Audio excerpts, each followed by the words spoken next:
Joining us now is Chad Selweski. Hey, Chad.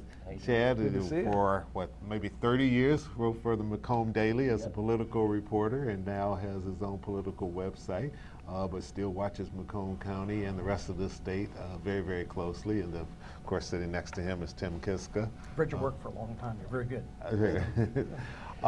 We had Carmela Sabo on earlier. She said 37% turnout in Macomb County, very, very strong. She thought that Trump, some appeal certainly to Reagan Democrats in Macomb County.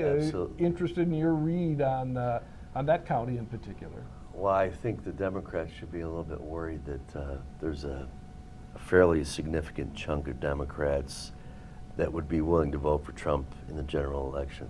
These are people that are fed up, they're restless, they're angry, they don't see their wages going up, they're worried about keeping their jobs month after month, and these are people that the way that Trump talks about trade, especially, that really rings true with them. NAFTA, there's a whole lot of people in Macomb County that feel like they got, to put it bluntly, they got screwed by NAFTA. Right. So I think that Hillary, especially Hillary Clinton, on the trade issue, she may end up playing defense for months at a time to a Donald Trump nominee. Yeah. You know, I was just thinking, if Kasich does well, and appears as though he's doing pretty well, may not win Michigan, but if he comes in a strong number 2, he got the endorsement from Lieutenant Governor Calley. He did not get the endorsement from Governor Snyder, who many people feel is, just politically toxic, so to speak, right now. But had Snyder been able to campaign across this state for him, and I think most of us believe that would have been the person that he would have endorsed, because he's always said he likes governors more so than people from Washington.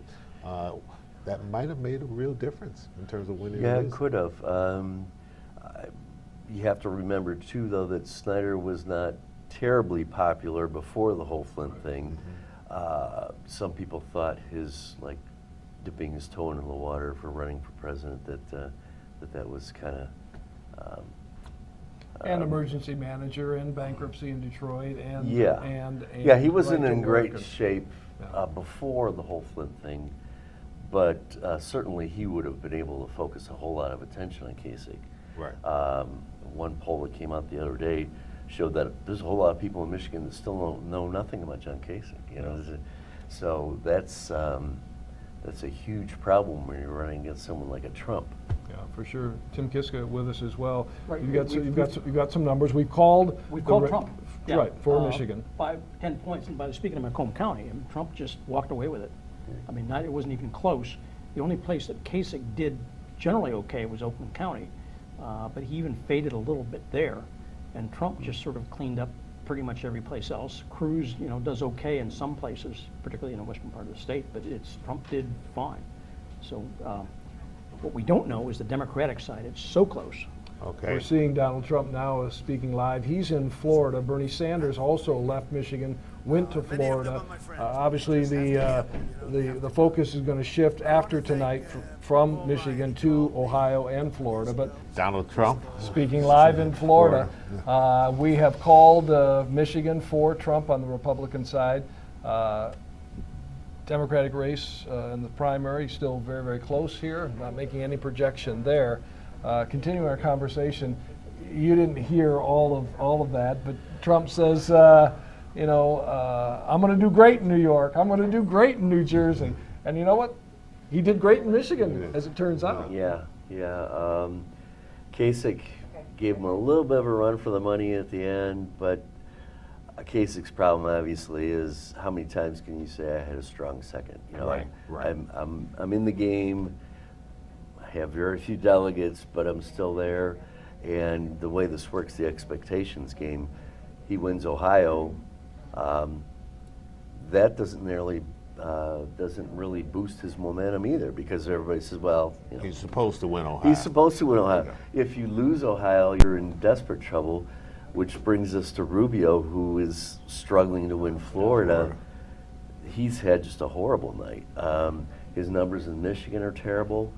I just heard within the last half hour that in Mississippi, early returns show him behind Carson. Yeah. Carson's name is still on the ballot. Everybody knows he dropped out of the race. I would hope they know.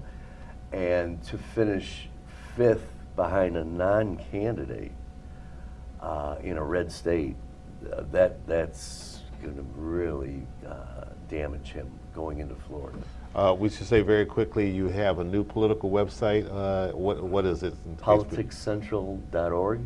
Politics. And it's about Michigan politics, national politics, a focus on not being partisan, just taking a look at things from a moderate centrist point of view. Excellent. All right. PoliticsCentral.org. And just wrote a Right. piece I saw today, maybe it was today, the last couple of days, about mental health in this state and some of the cutbacks in mental health, and so people need to go read that and make up their own minds. But that may be one of the a lot of money going to Flint, but it looks like money's being cut back in other areas. Yeah.